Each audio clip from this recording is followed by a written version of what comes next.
కొద్దిగా కాలబెట్టద్దు ఇట్లా కాలబెట్టద్దు. కాలబెడితే ఏమవుతుంది? కాలబెడితే చేనుకు చెత్త తక్కువ అవుతుంది, బలం ఉండదు. ఆ పొగ మనం పత్తి మందు కొడతాం దానికి, పత్తి పెంకాలు కొడతాం దానికి.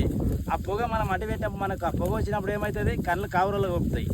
కళ్ళు కావరాలు కప్పి ఏం చేస్తాయి, ఎఫెక్ట్ అవుతుంది మనకు. ఆ ఎఫెక్ట్ లేకుండా ఏం చేయాలి, మనకు కాలవకుండా ఏం చేయాలంటే నార్మల్కి ఒక 15 రోజులు ముందు దున్నుకోవాలి. అది మెత్తగా అవుతుంది, మురిగిపోతుంది, సత్వ అవుతుంది మనకు. ఈ కొయ్యకాలు ఉంది కదా, కొయ్యకాలు కరెక్ట్ చేయాలి. కొయ్యకాయలు కర్రీ చేసినాక ఒక 15-20 రోజులకు నాటేస్తాక కొయ్యకాయలు కర్రీ చేసి ముద్ద పెట్టుకొని నాటేసేటప్పుడు ఎడసలు చేస్తాం కదా, తిరుగుమాలు పెడతాం కదా, అప్పుడు మొత్తం మురిగిపోతుంది. మనకు కొయ్య లేపుతుంది, గడ్డి లేపుతుంది, ఏం లేపుతుంది. శనికి బలం మనకు పంట వస్తుంది. ఇవన్నీ వేస్ట్ కదా, కాలబెట్టద్దు. గిరుసులు పాడు. ఇప్పుడు కాలబెట్టినా గిరుసులే పాడు. మనం ఏం చేస్తాం, కలుపుమంది చేస్తాం, గిరసపొడి కొడతాం. గిరసపొడి కొట్టేపడి ఏం చేస్తుంది, ఆ గిరుసు మొత్తం లూజ్ అయిపోతుంది. లూజ్ అయితే